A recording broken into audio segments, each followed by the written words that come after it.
Hey everybody, it's Brian back with Inspiring How You See That. We're the channel that talks about all different kinds of music and entertainment and interviews some of your favorite artists. So today I have two very special guests with me from Letters Sent Home. I have Emily and Lara, and thank you so much, Emily and Lara, for spending this time with us today. Thank you so much for having us. Absolutely, and I should say you guys are in Germany right now. You're from Germany, so we're talking to you from across the world, really, and we were talking before we got online. It's about 7 o'clock there, and so how are things going over there today? Really good. I think we spent the day, I spent the day outside at the soccer game. Yeah, I was studying because it's like finals week at university. So that's not that fun, but yeah. So we're both tired right now because of different reasons. Gotcha. Well, hopefully this is a nice little break from studying for you. Yeah, oh yeah, for sure. One of the things that I wanted to talk about right off the bat is, we found out about you all through the video that you did with Linda Battalini. And of course, HALFLIVE has been one of our favorite bands here. And when I saw that video, I was like, who's this other band? They're incredible. So how did that come about with working with Linda? It was actually really easy. We had the song Anxiety, and we felt like something was missing with this song. And we've been following HALFLIVE for a really long time, I think. And then we just had the idea to ask Linda to, hop on the song. And we just, sent her a quick message on Instagram asking if she'd be into it. And she immediately texted back, and she was like, oh yeah, absolutely. Text me all the details. And then that was pretty much it. Yeah. Very cool. I don't find that surprising because every time I've talked to Linda, she's always been super sweet. So. Oh yeah, she's absolutely. She's really nice. She was on tour with Against the Current in, I think, in the beginning of the year. I think last year, April. you mean? Oh yeah, last year. I think it was April. And we saw her there, and we talked to her after the show, and she was really, really nice. Yeah. Nice. That's easy to do. I swear, the last 3 years have all just kind of merged together, and I don't know when was when. Yeah, I know, right? But speaking of touring, I believe you all just finished up kind of a short tour not too long ago. You were with Flash Forward, if I remember correctly. Yeah, we played the last show of that on Sunday. The guys are still going on with the tour, but they took different bands to each part of their tour, which is a pretty good opportunity for bands like us to hop on a tour as a support artist. And it's really nice of them. Really just one band the chance to hop on and connect. And yeah, so we played the last one of those shows in Berlin last Sunday, and nice. Done doing live for right now. Very cool. So how was that opening up for them in Berlin? It was awesome. I think we played Hanover on Saturday and Berlin on Sunday, and both of those shows were really great. The crowd was so amazing, and they were so open, and you could really tell that they were actually listening to us and appreciating us. And after the show, a bunch of people came to us and talked to us and bought some merch and connected with us, and that's always the part we love the most, the people coming up to us and just getting to know them, and it's always a pleasure, and we loved it. And the show was really great on Saturday and Sunday. We had some technical difficulties on Sunday at first, which was really I don't know, a downer. But right before the show, we fixed everything, and then we were really hyped. Yeah, and it was our first time playing in Berlin, so that was a pretty nice experience as well. Yeah. Nice. Now, is Berlin kind of what I'll call the cultural capital of Germany, where your music and everything? Not really. I would rather say that Hamburg is more cultural, capital, but Berlin is the actual capital, and it's always a nice must-have. I mean, there's a lot of music and especially clubs going on in Berlin, but it's more techno music and not the rock kind of music. So, sure, that's Hamburg. Nice. And that's one thing actually you brought up that I wanted to ask you about, because your sound, you have a lot of that pop rock element to it with some dance thrown in. And we really love that because we love, you know, especially like, you know, your beautiful voice with that heavier sound. It goes really well. Thanks. So, you're welcome. Is that always what both of you and the whole band has been drawn to, that type of music? That's a really good question because we all listen to so many kinds of music, and it's like I listen to a lot of like the thing that connects us all is that we all listen to metalcore. Okay. And I really listen to a lot of dark pop, and Robin, our guitarist, he listens to a lot of indie music, and our drummer listens to techno and stuff like that, and you listen to different kinds of music as well, and it's like, there's a lot of influences going on, and we just never sit down and be like, okay, we have to write a song to fit in that genre, but we always just go on and be like, okay, so I got that, I got inspired by that song or by that melody or whatever, and then we just go on, and then something like Waves, I don't know if you heard that song already, but like, yeah, it's like different from the rest, but like we wrote it and we were like, oh yeah, that's it. We love it. And that's just what we want to do. We just want to, you know, we don't want to force us to write anything just so it fits a genre. We just want to, yeah. Right. Yes. But it also took us a little while to like appreciate that in making music. Yeah. Like for a while we were struggling with not fitting in anywhere really, and like not knowing how to label us and how to like in which genre to put us and which bands to ask for like collaborations for touring is like stuff like that. But now we we like it actually that we're not anywhere to be put and that we're unique in some kind of way. I like that you never know what to expect from us when we announce a new single. So yeah, we love that as well. I mean, that's one of the things that really appealed to us about you guys. You know, both myself and my buddy Kevin not every song sounds the same. And I'm very much the same way. I mean, I grew up listening to country music, and then I went to metal, and it was like, people ask me what kind of music I like. Good. Yeah. Honestly, that's good mindset. Exactly. Now, when you guys go to write a song, are there any particular songwriters that have influenced your style at all? That's such a good question. So I have to admit that I do not play any instruments, so I'm not really a big part of the instrumental writing, but I do write a lot. I wrote all the lyrics, and I write the melodies together with our co-songwriter and producer.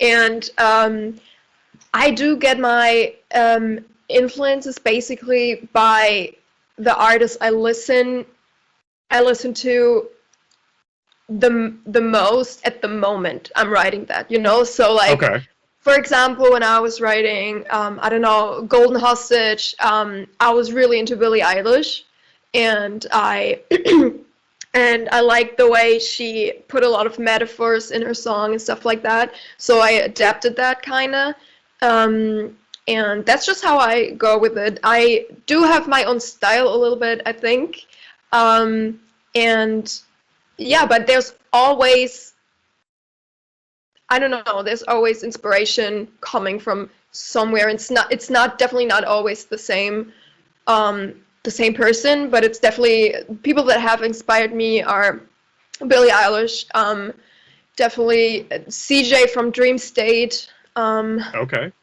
who's not, you know, in Dream State anymore, unfortunately, but still love her.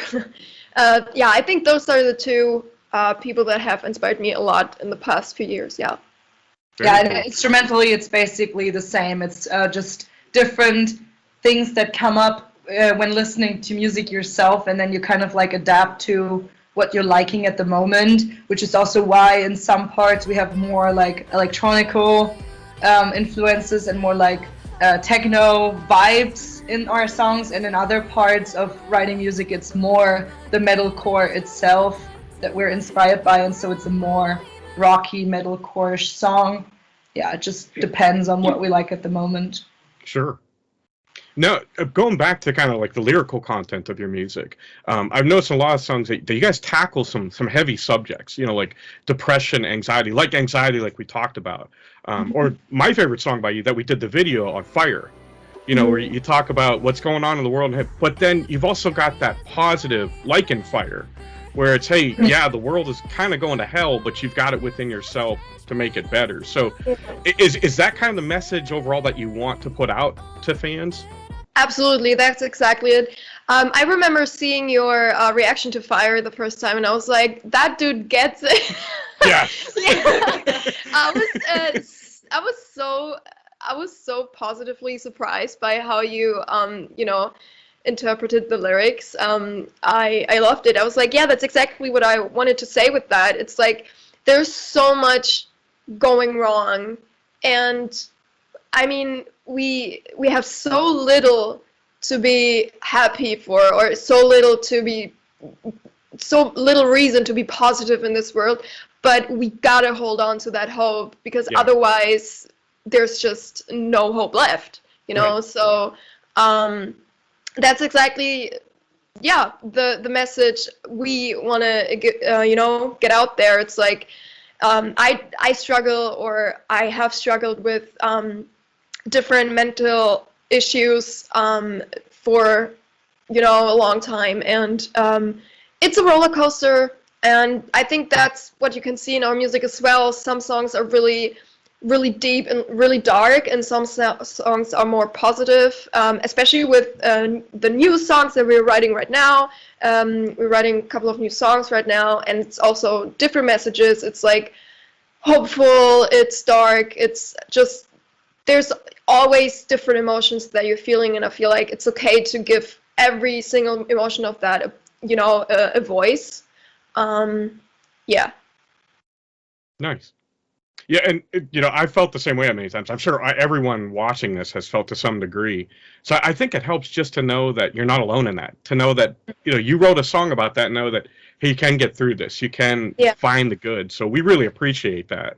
Absolutely, thank you. I mean, I remember a person, after we released Anxiety, a girl on Instagram DM'd us, and she was like, Anxiety inspired me to quit my job and pursue my dream job. And I was like, what the hell?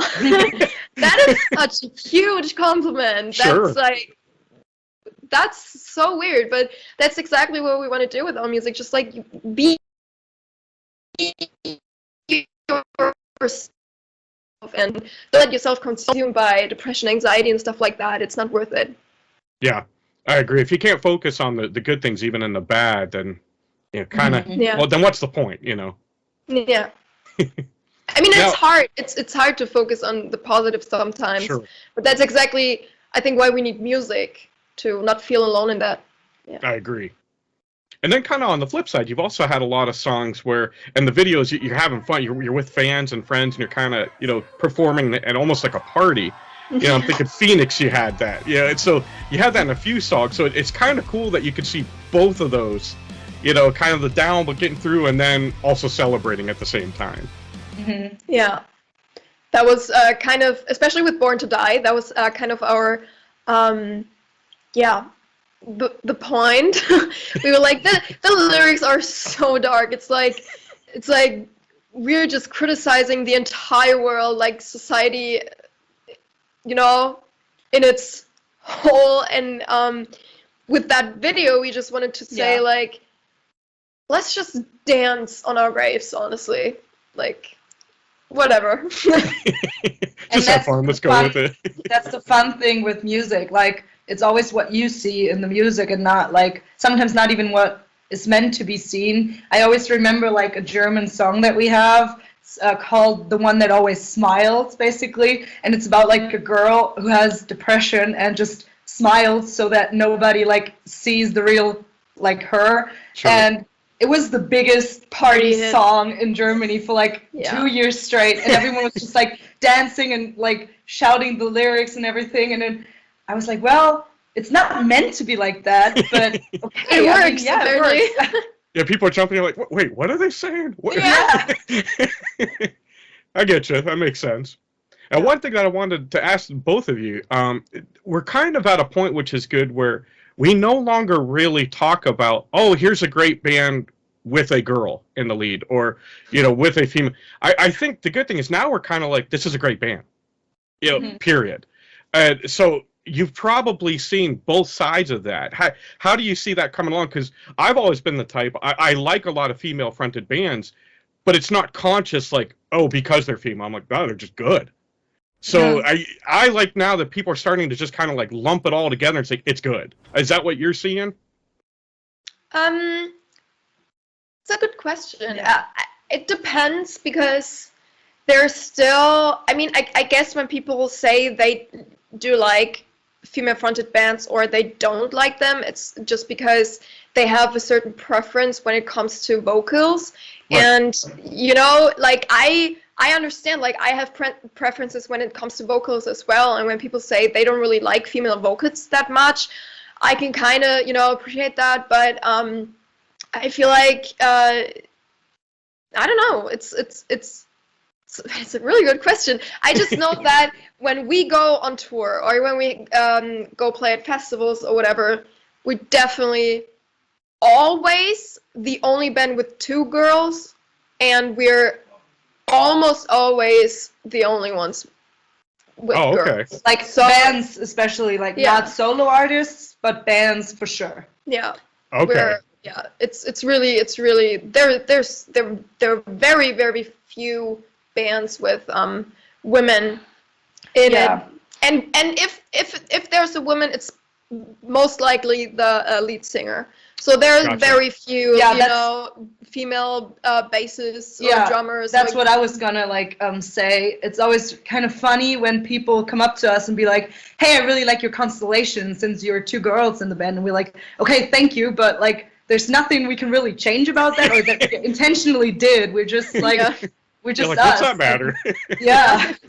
Why does that matter? But yeah, I mean, it's always a nice thing that like to point out, because I think for some people it's especially like seeing the fact that most bands are males. It's also always like surprising for people to see that it's 2 girls in our band, but it's always funny when they point it out. Yeah.